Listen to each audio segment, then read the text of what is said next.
So welcome again, everyone. We're so glad that you're here today.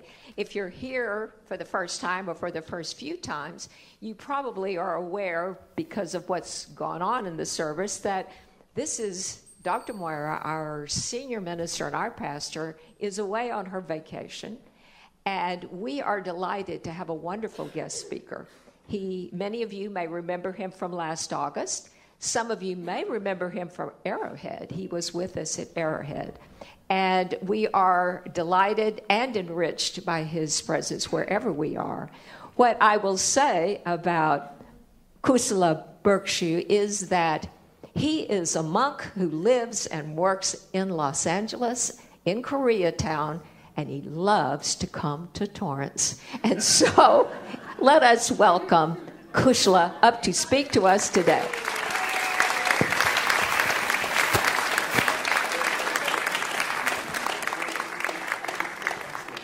Thank you. Well, I'm happy to be here today. I'm going to talk about karma. And karma is such an important topic in Buddhism because it allows us to live a good life and die a good death. So, what is karma? Well, according to Buddhism, karma is the cause, vipaka is the consequence. So every cause has a consequence, and karma is the moral value we give to the intention and to the consequence. Now, karma is created in three different ways. Karma is created by what you think, what you say, and what you do. And we feel that the intention, the mind, has the least amount of consequence. Speech has a greater amount of consequence, and action has the most amount of consequence. Think of yourself as a transformer. And there's a lot of neutral energy out into the world. And somebody once said you can't destroy energy and you can't create energy, but you can transform energy. So we are the transformer that takes this neutral energy and gives it a moral value. We either make it good or bad, but we prefer to use the word skillful or unskillful.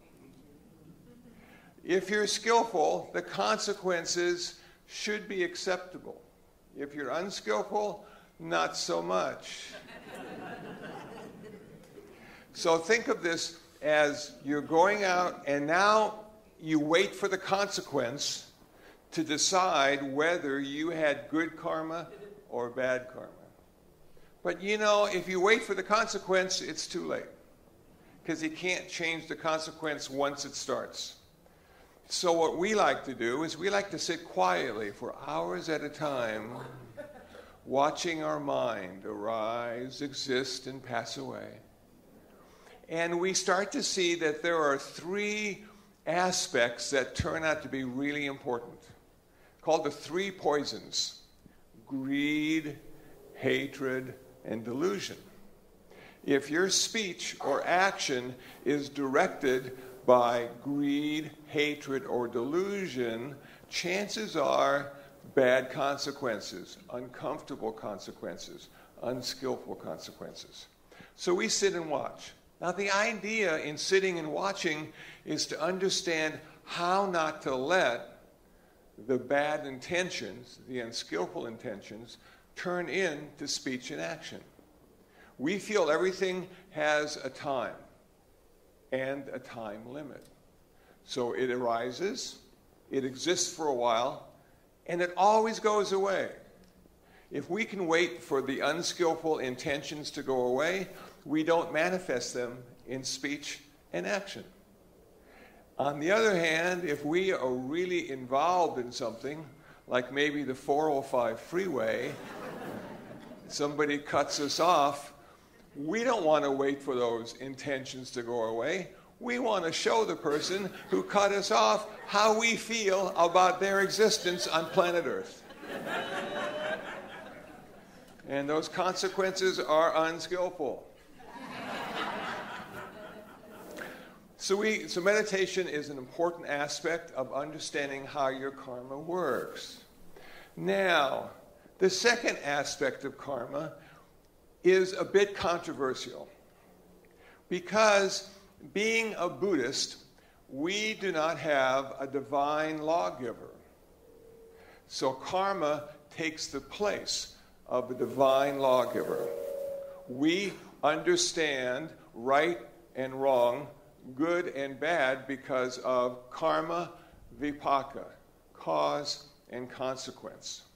Now, the problem with having karma as the divine lawgiver and not a god or gods as the divine lawgiver is you can't petition karma to forgive you. Karma has no eyes. Karma has no ears. Karma doesn't care. It's a natural law. It's like gravity. Think of gravity and you're walking down the street and all of a sudden you slip and fall down. And you curse gravity for making you fall down. And what does gravity do? Gravity does nothing. It's just there, waiting for us to fall the next time. So it behooves us to be aware and conscious in everything we think, say, and do, and understand that greed, hatred, and delusion will have consequences, but also generosity, compassion, and wisdom will have consequences too. And those are the consequences we want. We want to have the intention of generosity, the activity of compassion, based on wisdom and insight. Our life then turns out to be pretty darn good. Now, I want to stop here and give you a little story. If you have done something unskillful and the consequences haven't manifested yet, think of it this way. Think of a pond in the forest, and you have a teaspoon of salt. And you put the teaspoon of salt in the pond in the forest and stir it up, and the water is so large and so big, it absorbs the salt and you can't taste it. That's the kind of karma we want to have. We want to have so much merit and so much good karma that all the indiscretions that happened before is absorbed by the good karma and the good merit. And yet, if you don't have any good karma and have any good merit, it's like putting a teaspoon of salt into a glass of water. And you stir it up, and all you taste is the salt. So we're not stuck. We're not predisposed to feel and experience every karmic action we do. We have a choice. We can make it better. Now, the third aspect of karma I'd like to talk about is really maybe one of the most important aspects. It's about dying. Now, I'm 70. I got a couple good years left. But I know that just around the corner, death is waiting to receive me. You know, and ironically, oftentimes I see death sitting on my shoulder. And it's whispering in my ear, you don't have much time left. Don't have much time left. What are you going to do today? Make it good. Make it lasting. Don't get in arguments. Don't hang up the phone angry, because that's how they're going to remember you. So death can be our friend as well. It can get us out of bed in the morning. It can keep us awake late at night because we have one more thing to do before we go to sleep, because this may be the last time we go to sleep. And then we wake up again. Go, whoa. Okay, more work to do. Can't rest yet. So why do I talk about death and karma? Because according to Buddhism, we may not have a soul. Now, when I found that out, I was a little disappointed. Because everybody told me I had a soul. You know, it's everywhere. You just see it. They even named a car the soul.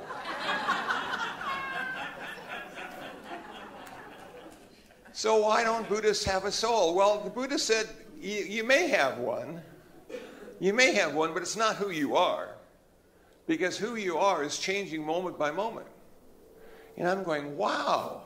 I thought there was a causal connection from the 10-year-old to the 70-year-old. And there is a causal connection.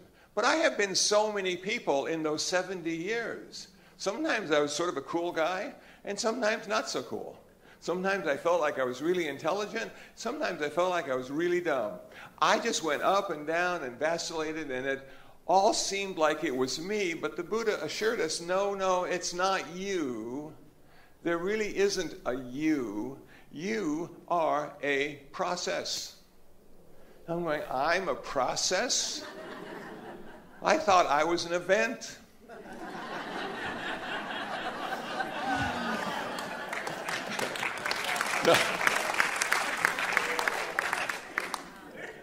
And because I'm a process, there is good news. And the good news is, every time I do anything, it's the first time.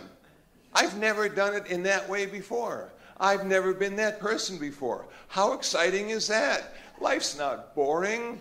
It doesn't happen over and over again. It only happens one time, every time. I'm engaged. I'm not sure what to do next because I've never experienced the next before. But somehow, if I'm conscious and stay aware, it works. So if I don't have a soul, and if I'm not who I think I am, what the heck dies? And what the heck is reborn? And the Buddha said, it is our karma. Our karmic energy migrates lifetime to lifetime to lifetime. But none of us get to go. We don't even get to go into tomorrow. Because the person that takes our place tomorrow will not be us. It'll be somebody that looks like us, and sounds like us, and feels like us, but it won't be us. And so the big leap is to go into the next lifetime with one good thought. Wow, one good thought. And why is that the case? Because the Buddha said the last thought of this lifetime will be the first thought of the next lifetime. Huh? So you don't want to be watching TV. You don't want that to be your last thought. Man. So how do you get ready for that? How is this karma getting ready to have a good next lifetime? Well, it works sort of like this for some people, and I like this idea. This is called your death journal. Now, it sounds depressing to have a journal about death, but no, everything in this death journal is good. One day, you take a page and you write what one thing you did good that day. And then the next day, you take the next page and what one thing did you do good that day. And all of us, no matter how stupid or mean or uncomfortable we are, do at least one good thing a day. I am blessed. I do 2 good things every day. I feed the cats. Morning and evening. And they just line up. They say, there's good Kusala. He's going to feed us. And they're so happy to see me. And then they eat, and then they just walk away. But every day I got 2 good things I can put in my death journal. Okay. So what if I'm lying on my bed and I'm getting ready to die and cross over to the next lifetime? What's the first thing I got to do? The first thing I got to do is let go of this life. Because I'm attached to it. It's the only one I can remember.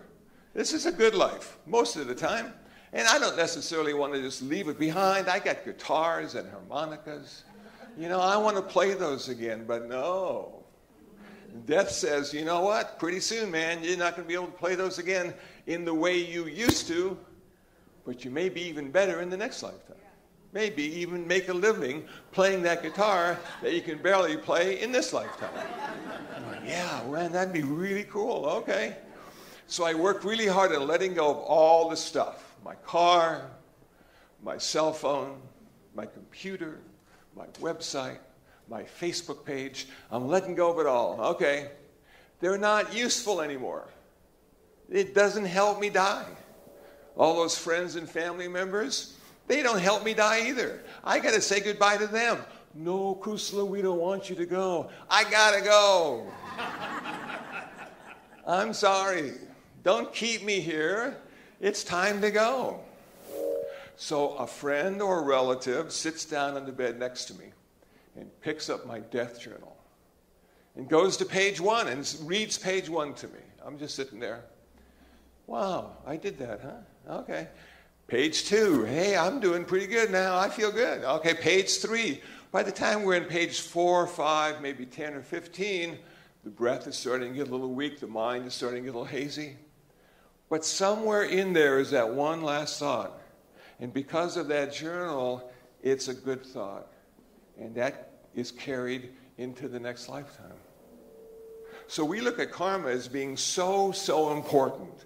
It helps us have a really good life while we're alive. It helps us have a good death. And the very thing that goes from lifetime to lifetime is, as it turns out, the karmic energy we have created in this lifetime. So what happens in the next lifetime? You have a good start, but it's just a start. You may have been born in Palos Verdes, and you go, wow, I had good karma, man. I'm in Palos Verdes. You know?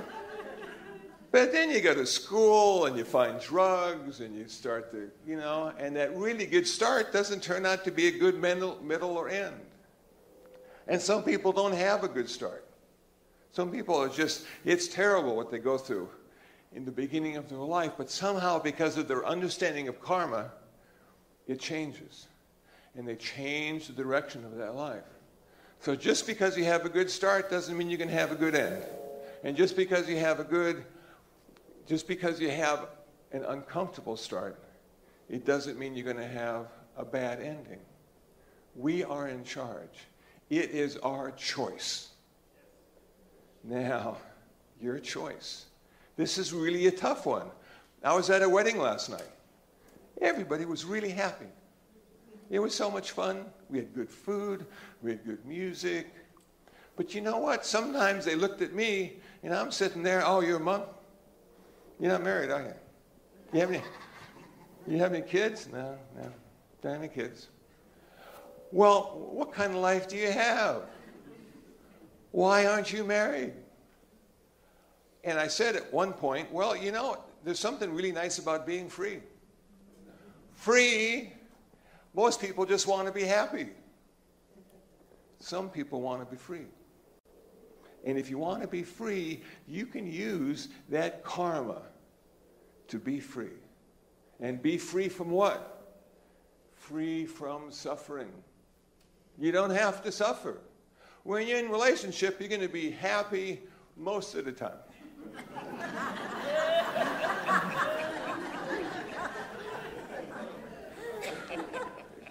But when you're out of a relationship, you can be happy all the time.